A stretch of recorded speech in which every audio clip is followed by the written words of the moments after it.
Si preguntan quién soy, qué llevo, a dónde voy, de Tierra Santa. soy de donde nací, donde voy a morir, mi Tierra Santa.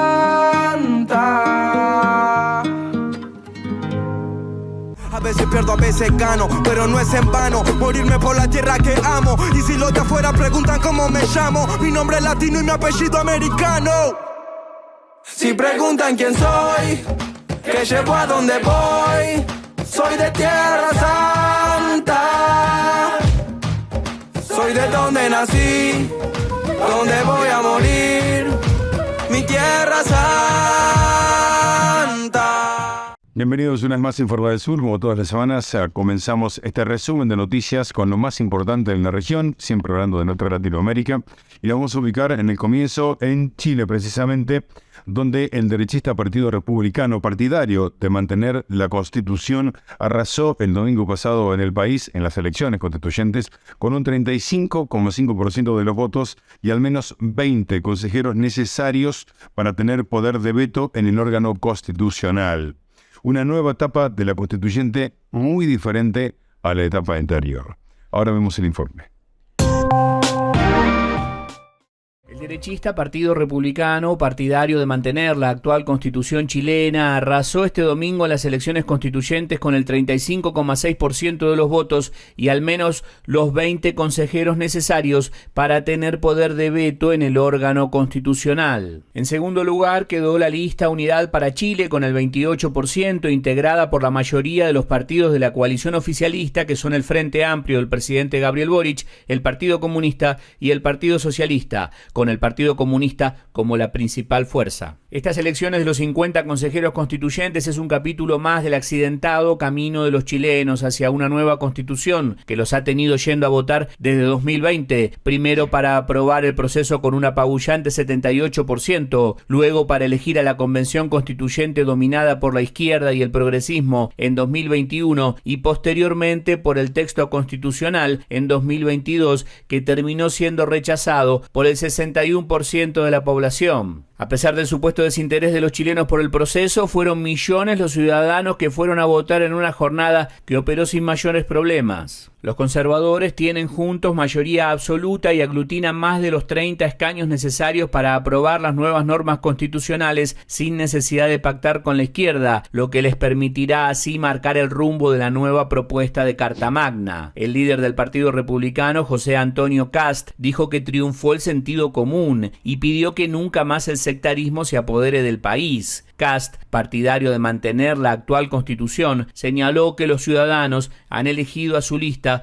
por su compromiso y coherencia. Y el presidente de Chile, Gabriel Boric, pidió al Partido Republicano actuar con sabiduría y templanza tras su apabullante triunfo en las elecciones constituyentes. En cadena nacional, el mandatario instó a sí mismo a no cometer los mismos errores de la izquierda durante el primer proceso constitucional que fracasó el pasado septiembre, cuando el 62% de los chilenos rechazó la primera propuesta de Carta Magna. El Partido Republicano de José Antonio Kast pasa a ser la primera fuerza política de Chile. Kast, que desde el principio se opuso a cambiar la constitución de Pinochet, de quien ha señalado su admiración públicamente, no pudo disimular su alegría de volver a primera división del debate político del país tras un largo periodo de bajo perfil. La política y sus medios se refieren a una nueva constitución, aunque en realidad es una reforma. Chile tiene una constitución estructural no escrita de origen colonial que legaliza el poder de facto de los grandes propietarios y su relación subordinada con los magnates globales de Occidente.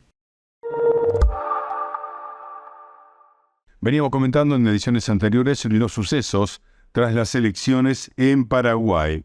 Esta semana un juez en lo penal decretó la prisión preventiva del ex candidato paraguayo Cubas, líder, recordemos, del movimiento Cruzada Nacional de ultraderecha, y fue imputado precisamente por perturbación a la paz pública. Cabe recordar que fue detenido tras llamar a sus seguidores a movilizarse en las calles frente a un posible fraude electoral en las elecciones pasadas, como decíamos, en las que Cubas terminó en el tercer lugar. Prisión preventiva para paraguayo Cubas. el ex candidato a la presidencia de Paraguay y líder del movimiento Cruzada Nacional fue imputado por perturbación de la paz pública, tras ser detenido el viernes por exhortar a sus seguidores a movilizarse contra un supuesto fraude en las elecciones del 30 de abril. La movilización de sus simpatizantes desde la noche del lunes dejó hasta ahora un saldo parcial de 200 detenidos y más de 120 imputados, la mayor parte de ellos por perturbación de la paz pública. El juez a cargo de la causa dijo que Cubas permanecerá por un plazo de 10 días en la agrupación especializada de la policía y luego deberá ser remitido a una penitenciaría. Imágenes divulgadas en redes sociales y medios locales mostraron al político profiriendo insultos contra el magistrado antes de levantarse abruptamente y abandonar la audiencia. Cubas, un exparlamentario derechista y antisistema, quedó tercero en las elecciones presidenciales con casi el 23% de los votos.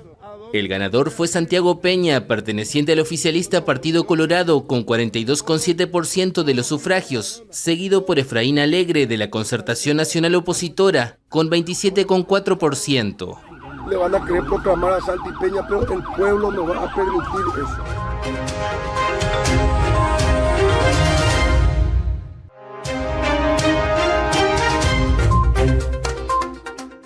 Abrimos este segundo bloque aquí en Informe del Sur comentándole que las delegaciones del Gobierno de Colombia y el Ejército de Liberación Nacional iniciaron en La Habana el tercer ciclo de diálogos de paz. Los representantes del gobierno de Gustavo Petro hicieron un llamado a apurar los términos de la búsqueda de los acuerdos definitivos. Lo vemos. Las delegaciones del Gobierno de Colombia y el Ejército de Liberación Nacional, el ELN, iniciaron en La Habana el tercer ciclo de los diálogos de paz. Los representantes del gobierno de Gustavo Petro hicieron un llamado a apurar la búsqueda de los acuerdos definitivos. En el acto participaron los jefes negociadores del gobierno colombiano, Oti Patiño, y el ELN, el comandante Pablo Beltrán, y el canciller cubano, Bruno Rodríguez, en calidad de anfitrión y representante de uno de los países garantes de este proceso. Rodríguez agradeció la voluntad de las partes en retomar los diálogos y ratificó la posición de Cuba en relación con la paz en Colombia, con la cual dijo estar comprometido. Pablo Beltrán, por su parte, aseguró que son perseverantes e insistentes. Un proceso de diálogo serio necesariamente es con la participación de la sociedad, sobre todo de los que jamás han tenido ni voz ni posibilidades de decisión sobre los destinos del país. Tenemos la plena disposición y le apostamos a lograr lo que nos propusimos, llegar al cese del fuego y a la participación de la sociedad, aseguró Beltrán. En respuesta, por parte de la delegación oficial del gobierno colombiano, la senadora María José Pizarro abogó en la instalación por un avance sustancial y definitivo en la agenda acordada, buscando un proceso de paz irreversible. Los diálogos entre el gobierno colombiano y el ELN comenzaron en noviembre pasado en Caracas, donde se acordó promover alivios humanitarios en regiones con presencia del ELN. Algunos de esos operativos humanitarios ya se realizaron durante los primeros días de 2023. Los diálogos siguieron en México y luego entraron en un cono de sombra en marzo, tras un ataque con explosivos donde murieron 9 militares en una zona fronteriza con Venezuela. Petro llamó a una reunión extraordinaria de su equipo negociador, tras la cual se ratificó la voluntad de seguir adelante con el diálogo, aunque se hizo centro en la necesidad de acordar rápidamente un cese al fuego. Hay expectativas de que este sea el anuncio central del tercer ciclo de diálogo que comenzó en La Habana. Más información aquí en Informe del Sur. El presidente de Bolivia, Luis Arce, realizó un anuncio de la ejecución de un plan millonario para instalar nuevas industrias en ese país. Lo hizo en un mensaje que emitió tras cumplir la mitad de su mandato de 5 años. El plan prevé instalar más de 100 industrias en Bolivia. Lo vemos. Es el gobierno de la industrialización, insistió el presidente Luis Arce en un mensaje emitido al cumplir 2 años y medio de gestión, la mitad de su mandato. No hay liberación nacional sin industrialización. Por ello, nuestro gobierno viene llevando adelante la implementación de más de 130 plantas industriales alrededor de nuestro país, Estamos invirtiendo más de 3.600 millones de dólares a objeto de crear una economía de base ancha para la industria boliviana.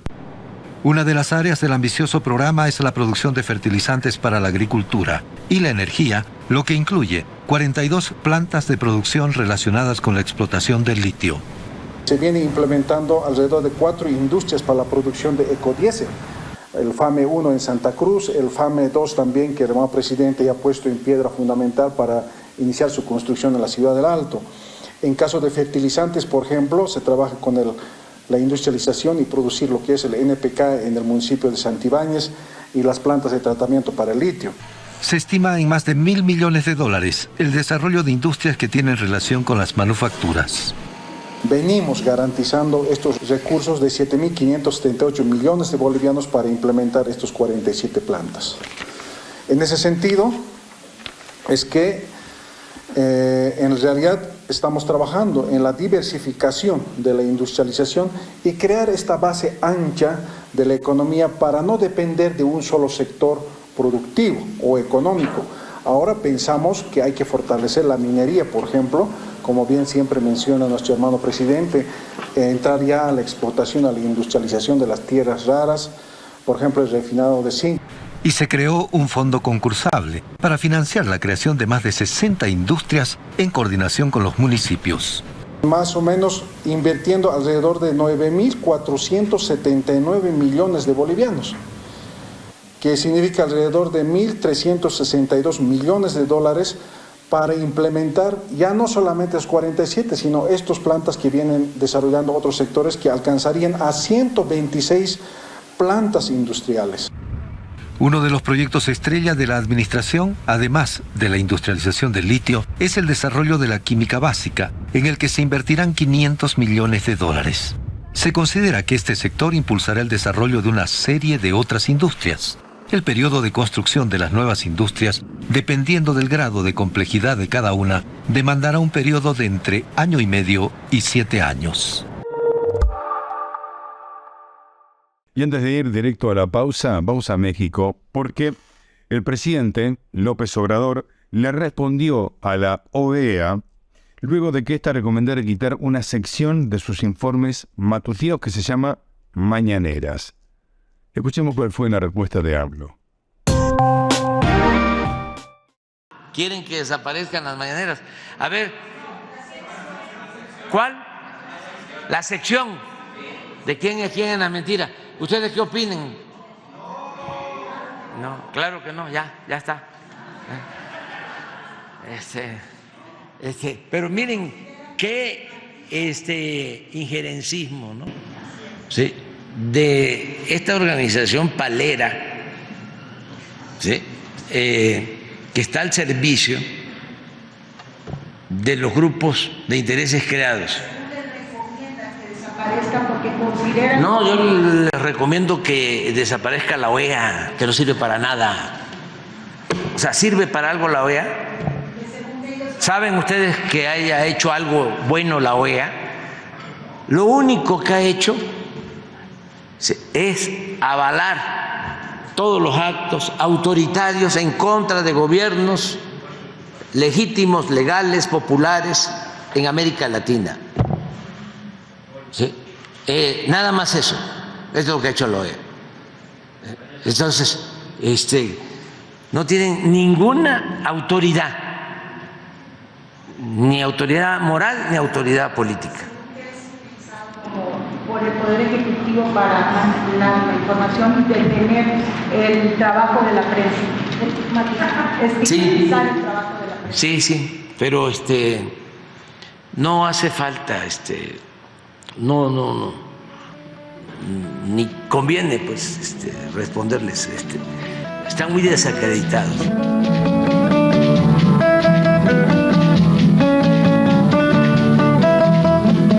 Pregunto yo en mi canción al que grita y patalea, caballero de la OEA, ¿qué pasó con su reunión? ¿Cómo no me voy a reír de la OEA si es una cosa tan fea que causa risa?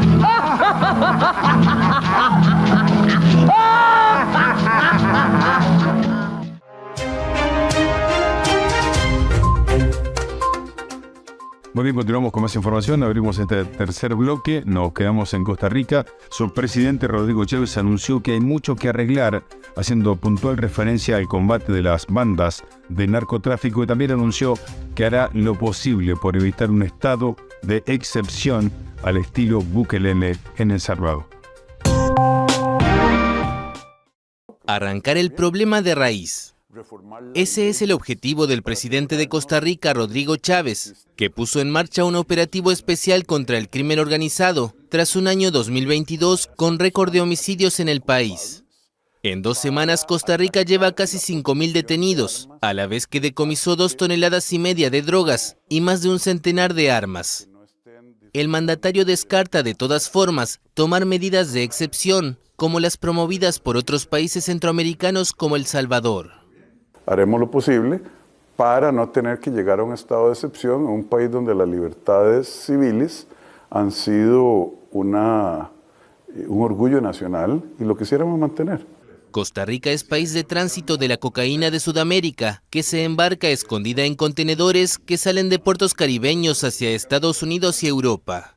Costa Rica tiene un comercio internacional riquísimo, movemos muchísimos contenedores de nuestros puertos a Europa y a Estados Unidos, pero no checamos bien o suficientemente bien que esos contenedores no vayan contaminados. Eso va a aliviar mucha presión, porque el negocio de esos narcotraficantes es subir la cocaína a esos contenedores y llevarlo a Europa. Ahí está el valor agregado. Si no lo pueden hacer, si no lo pueden sacar de Costa Rica, ya no lo van a traer. Una medida que Chávez considera oportuna es legalizar el consumo recreativo de marihuana. El Ejecutivo presentó un proyecto de ley que está pendiente de votación en el Congreso, aunque tiene numerosos críticos. El consumo medicinal ya es legal en el país. Yo no estoy promoviendo el consumo de la marihuana. Yo lo que estoy diciendo, hay una realidad que si la legalizamos, la regularizamos, le damos la visibilidad que requiere, la regulación que requiere, tanto los consumidores como los no consumidores y el Estado costarricense van a estar mejor. En materia migratoria, Chávez señaló que Costa Rica, históricamente acogedor de solicitantes de refugio, es país de paso de migrantes hacia Estados Unidos, principalmente venezolanos.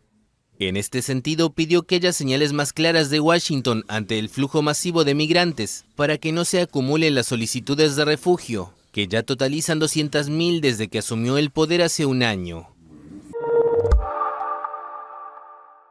Continuamos con más información. Finalmente, el presidente Guillermo Lasso, en Ecuador, por supuesto, no pudo evitar el juicio político porque tuvo 88 votos en contra, 23 a favor y 5 abstenciones. Con esto, el Pleno de la Asamblea Nacional aprobó la resolución de disponer seguir con el juicio político al banquero presidente.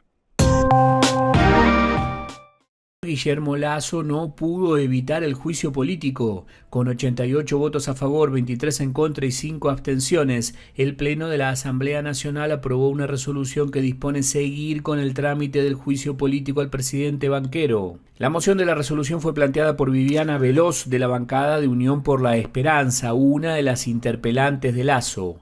En el primer punto de la resolución aprobada se pide enjuiciar políticamente a Lasso por la infracción constitucional de peculado prevista en el numeral 2 del artículo 129 de la Constitución. El presidente de la República conocía y sabía de la estructura de corrupción en Flopec, la flota petrolera del Estado ecuatoriano, dice la acusación, según la cual tanto Lasso como Hernán Luque, expresidente de la empresa coordinadora de empresas públicas, definieron la continuación de los contratos de transporte de petróleo en favor de terceros, conscientes de que los mismos representaban una pérdida para el Estado. Ahora se aplicará el artículo 92 de la Ley de la Función Legislativa, que establece los plazos primero para socializar el documento sobre el cual se enjuiciaría a Lasso y luego la fecha de la sesión para iniciar el juicio y dar paso al debate y posteriormente llamar a votación y proceder a la censura y destitución, llegado el caso. Este proceso debe comenzar en no más de 5 días. La censura al jefe de Estado solo podrá aplicarse si la Asamblea, integrada por 137 legisladores, consigue una mayoría de 92 votos. Hace semanas, el medio digital La Posta reveló una supuesta estructura de corrupción desplegada para la asignación de cargos públicos en empresas estatales a cargo de Danilo Carrera, un cuñado de Lasso sin cargos en el gobierno. En el caso también estaba implicado el empresario Rubén Cherres, cercano a Carrera, que estaba prófugo desde principios de año y apareció muerto junto a otras 3 personas el 1 de abril. Lasso reprochó que este juicio político es un intento de asesinato a su reputación.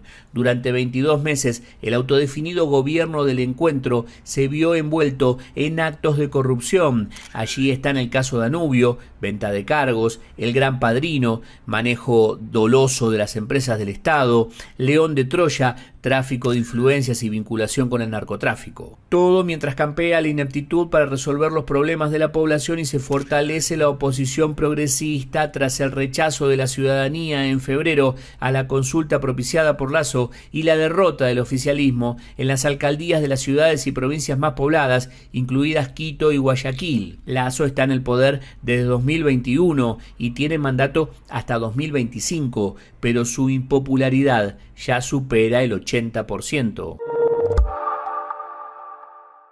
Estamos llegando al final de Informe del Sur, momento ahora de hablar de la República Argentina y la decisión de la Corte Suprema de Justicia de la Nación de suspender las elecciones provinciales previstas para este fin de semana en Tucumán y en San Juan, ante la posibilidad de que las candidaturas de Mansur y Uñac no respeten la alternancia reglamentada en las constituciones provinciales. Vamos a ver ahora cómo fue la reacción de algunos medios y figuras políticas de nuestro país. La Corte Suprema de Justicia de la Nación dispuso a través de una medida cautelar suspender las elecciones provinciales que el próximo domingo debían desarrollarse en Tucumán y en San Juan. Les frenamos, o sea, es parte de la Corte Suprema de Justicia, pertenece a la misma escudería, digamos. A ver, les frenamos, lo dice ella, las reelecciones a Mansur y Uñac. Lo que se comenta, y dentro de la Corte también, es que el ministro Rosati lo tenía parado el tema. Lo tenía pisado y habría recibido un par de llamadas de vaya a saber quién es. Che, ahora es. Evidentemente, los jueces que aceptaron ser designados por decreto por Mauricio Macri siguen respondiendo a sus órdenes. La teoría parecía decir, como yo soy kirchnerista, entonces yo no tengo que cumplir las leyes, ¿no? La Corte no debía intervenir en este tema. Las provincias tienen asignadas por la Constitución Nacional la facultad de decidir cómo elegir a sus autoridades, cuánto tiempo duran, cuántas veces las puede reelegir, etcétera, etcétera, etcétera. Ahora, el problema del fallo de la Corte es político, porque la Corte Suprema de Justicia tenía tiempo para o dar un traslado previo y resolver la cautelar con más fundamentos, o dar un traslado previo y resolver el fondo de la cuestión, con lo cual hoy, el domingo, estos 2 distritos celebrarían sus elecciones con estos candidatos inhabilitados y con otros candidatos o candidatas ocupando la fórmula. No puedo soslayar que esa decisión afecta a 2 provincias en las que se proyectaba el triunfo del peronismo. Desde lo personal y desde lo institucional no lo comparto, pero voy a acatar lo dispuesto por la Corte. Si yo fuera alguno de los impugnados, ya estaría presentando la recusación a toda la Corte Suprema.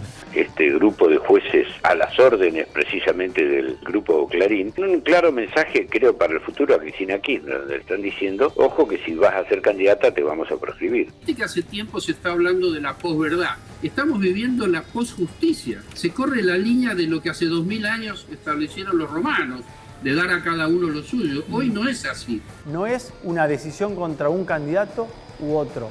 Es coartar el derecho de los ciudadanos y las ciudadanas a elegir y a ser elegidos. No pasarán cuando quieran avasallar nuestra autonomía, nuestro federalismo y nuestras instituciones. Y hasta aquí lo importante de la semana, el resumen que semanalmente les proponemos aquí en la TV Cooperativa de lo que sucede en nuestra región, en nuestra Latinoamérica. Muchas gracias y será hasta la semana que viene.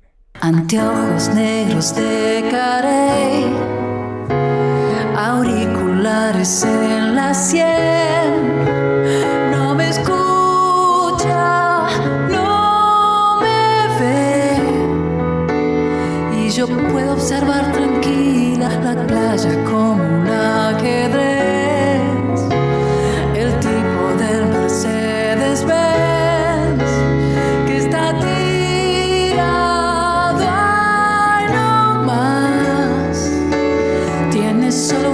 años en mente, solo una chica tonta, más bajo el sol, como una propaganda de bronceador.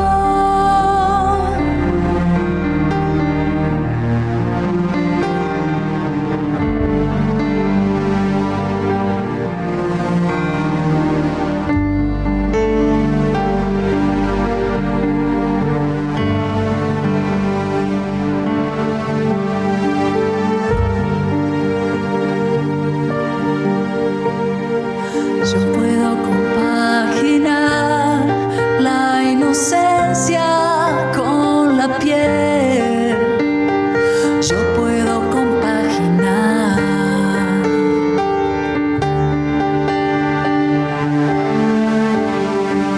Yo nací para mirar lo que pocos quieren ver.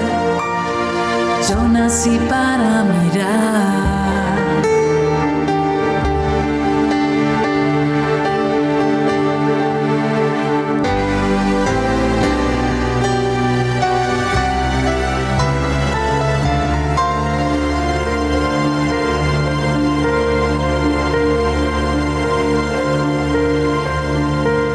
Ahora él le ofrece una manzana. Ahora él insiste de probar.